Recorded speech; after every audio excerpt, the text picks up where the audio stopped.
Hey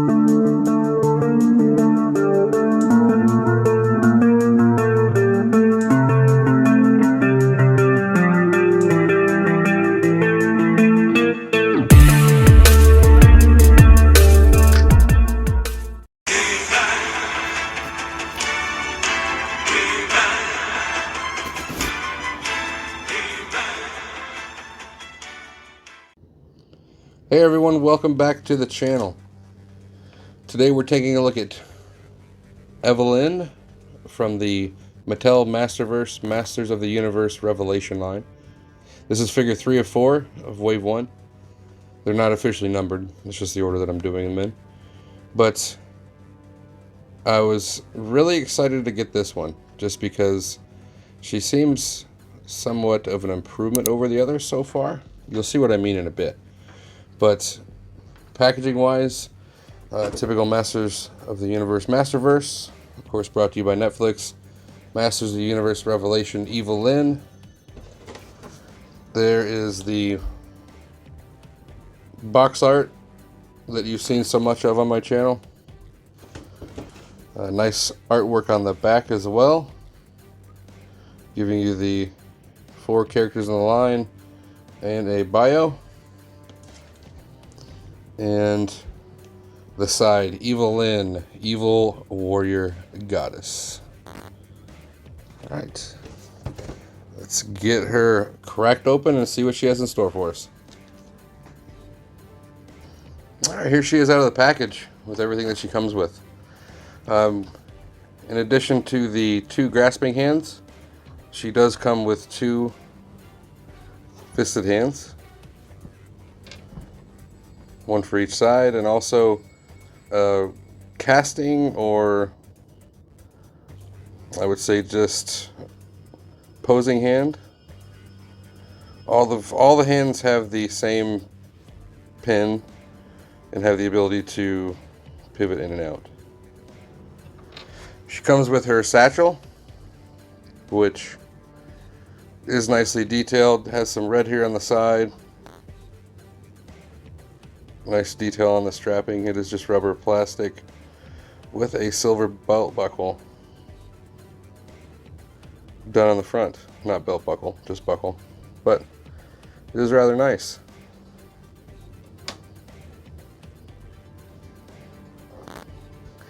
She comes with an alternate head with long hair. We have seen her in the past with her headgear off. Usually I think it's just really short hair, almost a buzz cut. But we'll put a picture of that up right here.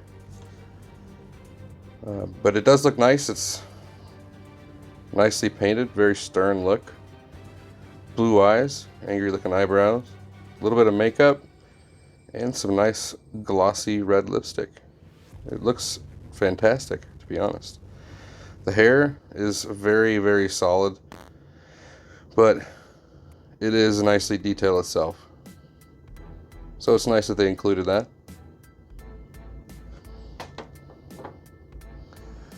She comes with 2 versions of her staff. One in the short, I would say mace version. It looks really good. Got some transparent purple at the top, which I think is what it's made out of, and the rest is just gray paint. But it is nicely detailed with the grasping claws, like a dragon hand or paw holding it in place. It looks really good. And then we have the full version of the same staff. If you watch the cartoon, I'm not going to give you any spoilers, but you'll see why it turns into the shorter version. But same from here up, just longer. And itself does look amazing as well. A little bit of a paint issues here, but I imagine I can probably rub that off. Overall, all of the accessories do look really, really good and are fitting for what we see in the cartoon. The hands and the head, as you can imagine, are easy enough to swap out. You simply pop the existing head off, And this one's a little tricky with the hair, but just pop it back on. And there you go.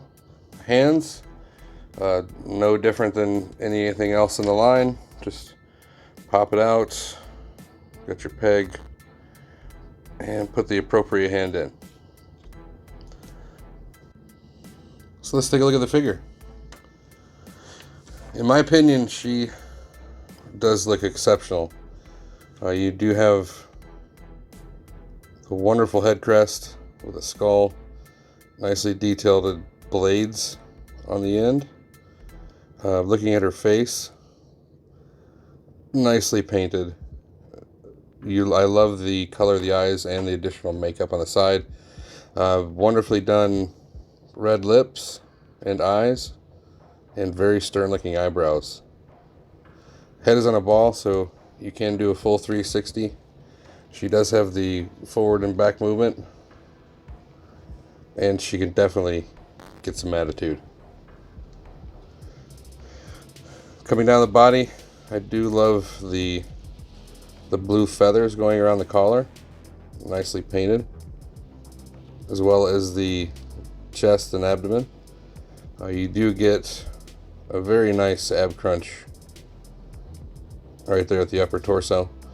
Arms, this one does have a little bit of a loose arm, but that is definitely not something, or that's definitely something I can fix with Kiki's. That's not going to be a problem.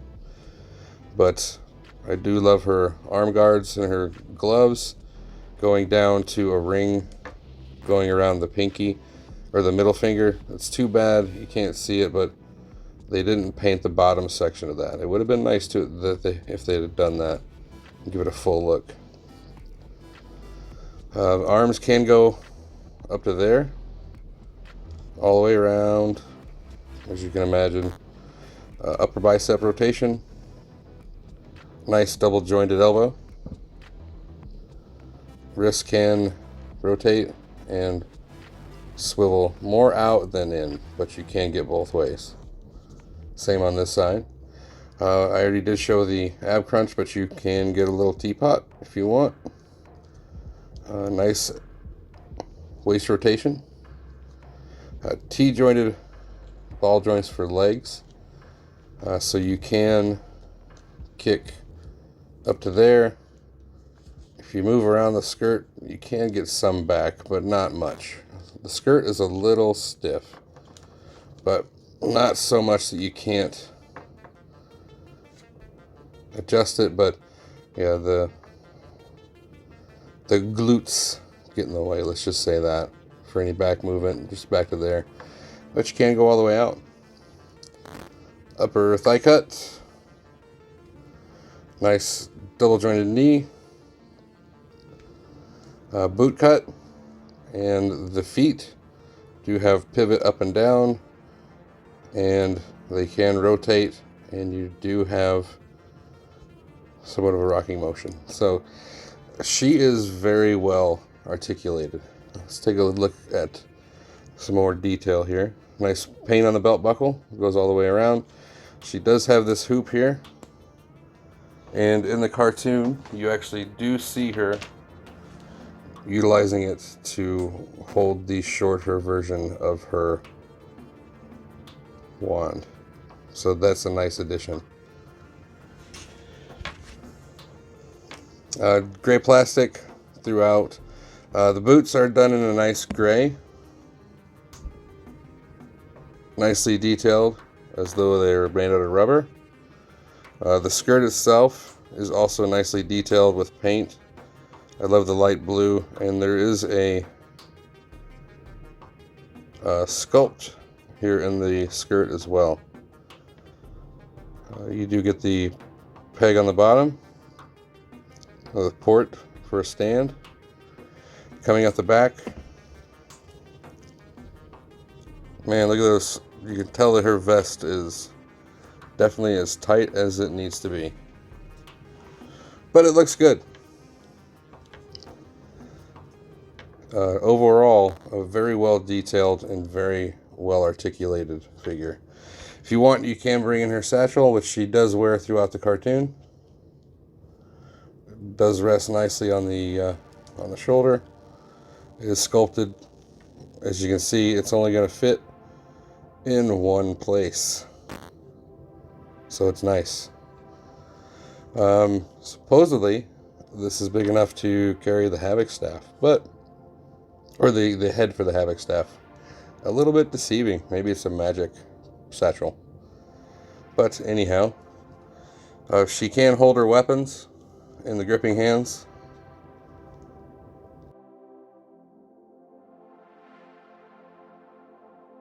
As you can see, the secondary head and the second choice of the weapon does add something to the figure. It's wonderful that you have multiple display options, be it by just switching the head or the staff, and in this case the wand, or would you call it a mace or a bludgeon? Let me know what you would call it in the comments. But the multiple display options with this figure are very, very good.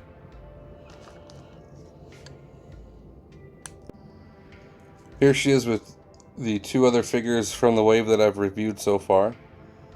I think that they scale really, really well. Here she is with Skelegod, and they do look great together. And I must say that after the addition of some kikis to the feet, he is standing rather nicely now. And here she is with some 6-inch scale figures that were recently released. So overall, I think that Evil-lyn is probably my favorite of the 4 figures from this line. I have to say, the detail, to the fine lines in her skirt, the paint, the articulation, sculpt work overall come together to give you a great figure that appears to be right out of the cartoon. The detachable heads are accurate to the new cartoon. For the first half she wears the helmet, the second last, I'd say probably 2 episodes she doesn't. And it's really nice that they give you the option to pick how you want to display her. So much so that I bought 2. So this does come highly recommended from me. I once again find this at Walmart, so they are out there. Good luck on your toy hunts. And I hope to see you again next time.